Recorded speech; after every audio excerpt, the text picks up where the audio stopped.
Okay, so we got this clown up here. If you guys know this dude's name, John Ralston from Las Vegas, he's on the local news. I want people to understand something. Some of these people in your local news are just as bad as people on the mainstream media. And you may not know it, you may not realize it because they just report local news and they don't tend to get into politics maybe or get in full depth for you to understand, their way of thinking. But because Ron Paul is out, because Ron Paul is, out in the open and speaking out and a revolution is going on, everybody got to show their true colors. And so a lot of these people in these local news coverages, you're starting to find out who are the media whores, who are the ones that are being placed there, who are the ones that probably got connections to, higher ups, the establishment.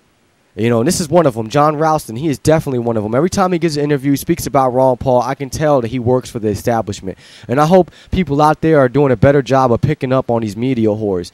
There's a lot of them out there, and there's a lot of them in the local news coverage as well. You just gotta weed them out. Because most of the people in the local news coverage, face it, they're just doing a job like you and me. But some of them, I can tell, they got connections. They're hooked up to the establishment. They're sellouts just like the rest.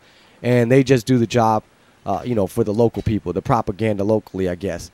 Anyways, let's keep finishing with this. John Ralston just said that Ron Paul is about to run backwards. That is, he's going to go back to these states where he's been able to infiltrate the county and state conventions and grab as many delegates as he can to the national convention. That's what he's done in Nevada. Long after he got crushed in the caucus here, he went back, did just that, and won a majority of delegates to the national convention, 22 of 28 here. Brian Doherty, how do you see it? You've studied Ron Paul.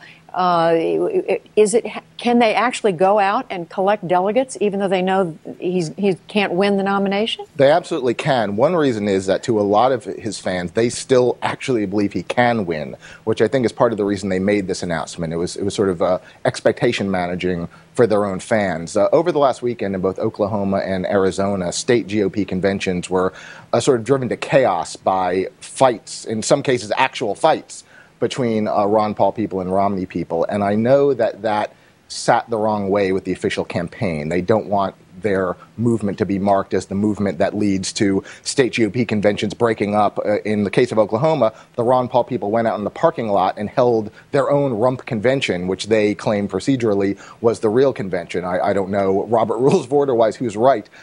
So these people are going to go on. Ron Paul's announcement that he's pulling back is not going to discourage that delegate process from moving forward. So when you say it upset the official, you mean the official Ron Paul right, campaign? Yeah, the actual campaign, not the grassroots people. So is this, you mentioned, John Ralston, what you've seen in Nevada.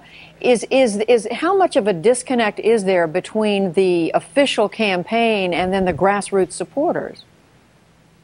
Well, certainly, I think Paul can try to distance himself between some of the folks that we just talked about who actually still think he can win when he has no chance to win. But the Ron Paul... Okay, he just lied right there. Isn't that right? You guys go to RealDelegateCount.com, I think it is. Romney only has about 300-some delegates, and Ron Paul's over 100. What are you talking about?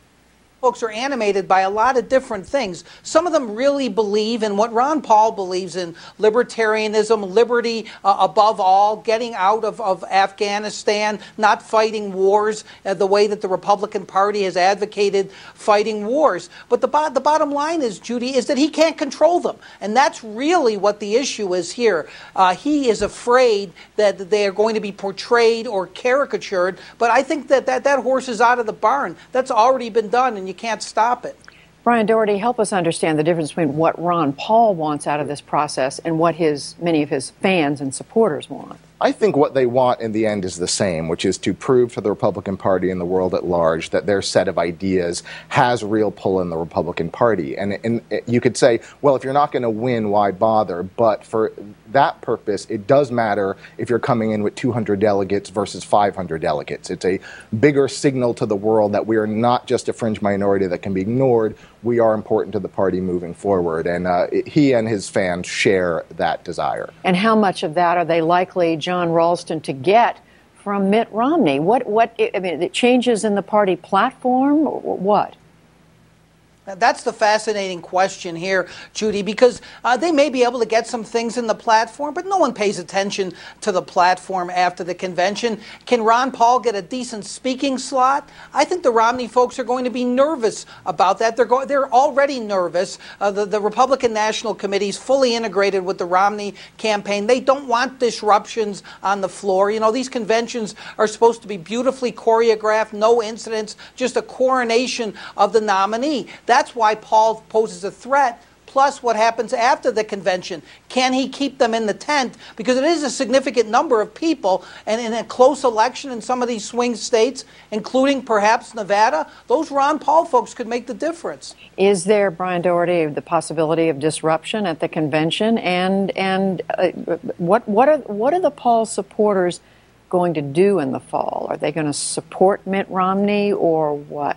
I don't think they will support Mitt Romney. People talk about the Ron Paul vote as if the vote is something that can neither be created nor destroyed. But in fact, what I think will happen to most of the Ron Paul vote is that it will disappear back to where it came from, which I found is the great mass of Americans who tend not to vote at all. It's like 40 to 50% of Americans in most elections. I think Romney will pick up a fringe of them who are really afraid of Obama. I think Libertarian Gary Johnson will pick up a fringe of them, but Ron Paul people believe in what Ron Paul believes in, and they trust him in a way they don't trust any other politician. So I do not think that even if he wanted to, could Ron Paul deliver his people to a Mitt Romney who they didn't believe stood for what Ron Paul stands for. And John Ralston, we should point out that there is a Libertarian Party out there, which Ron Paul is not associating himself with. So I think some people are confused looking at this, saying he is a libertarian in his thinking, but what he wants is separate from what that party is asking for. Right. Gary Johnson's the Libertarian nominee, and so Ron Paul is not going to go to the Libertarian Party, but I think some of his supporters will vote Libertarian, and I think Brian's right. They are going to dissipate, and they'll decide what to do afterwards. I do think, though, that Ron Paul running for president this time has gotten a lot more Ron Paul supporters engaged in Republican Party politics. They want to stay inside the tent. They want to be effective. That's why it's such a delicate dance for Romney at the convention. Because if they feel that they haven't been at least paid attention to, if not kowtowed to, then I think it could be a problem for him afterward. And remind us, Brian, what is it that they want most to change in government policy? They want spending cuts that are real and that actually get you to a balanced budget in 5 years, like Ron Paul's budget proposal. They want a foreign policy that disengages from the world and the Middle East and just sort of concentrates on national defense. They want a government that's not trying to manage Americans' lives. Ron Paul is very concerned with things like raw milk raids, federal agents busting down people's door for selling raw milk. These lifestyle issues that the federal government insists on policing, Ron Paul people don't want them to police anymore, which separates them from the GOP mainstream. So they in their minds, they want to return to what they think the original constitutional purpose of government is, which is basically just to protect our life, liberty, and property, not redistribute income, not manage the world. But just quickly, John Ralston, that at this point is not what the Republican Party and its nominee is talking about. Well, exactly, and that's why, again, they want to let the Ron Paul people be inside the tent in Tampa, but they don't want some of these ideas, which are heretical to what the modern Republican Party is, to be there in a prime time, I don't think. That's, again, part of this delicate dance the Romney campaign and the RNC are going through. They don't want these people to feel alienated, the Ron Paul supporters who believe in the things that Brian talked about, but maybe not to the level of volume, decibel level, that can be heard across the country in August. We hear the two of you, John Ralston, Brian Doherty. Thank you both. It's amazing that the talk is about Ron Paul. The talk is about Ron Paul basically being the problem. Well, the problem is that where are all the Romney supporters? Romney is whipping Ron Paul in these beauty contests, so you would think that he's going to have more people out there. What is the rest of the Republican Party? All this talk about Ron Paul is ridiculous because we're not supposed to be mentioned, remember? We're not supposed to be an issue, remember? We only make up about 10%, remember? Remember, we're not going to last. Oh, he's just a joke. Oh, but now everything is worried about what Ron Paul people are going to do. No, you're worried about what the Republican Party going to do because we're becoming the Republican Party. What you guys need to be talking about is how come Romney's getting all these votes but nobody's showing up? and there's no people out there. Something ain't adding up. The votes ain't adding up with the people. Something ain't right. Santorum gonna beat Ron Paul after he dropped out. Are you kidding me? Santorum beat Ron Paul in West Virginia after he dropped out. You mean to tell me that's real numbers? Numbers don't lie. The people that report them do. We'll be back.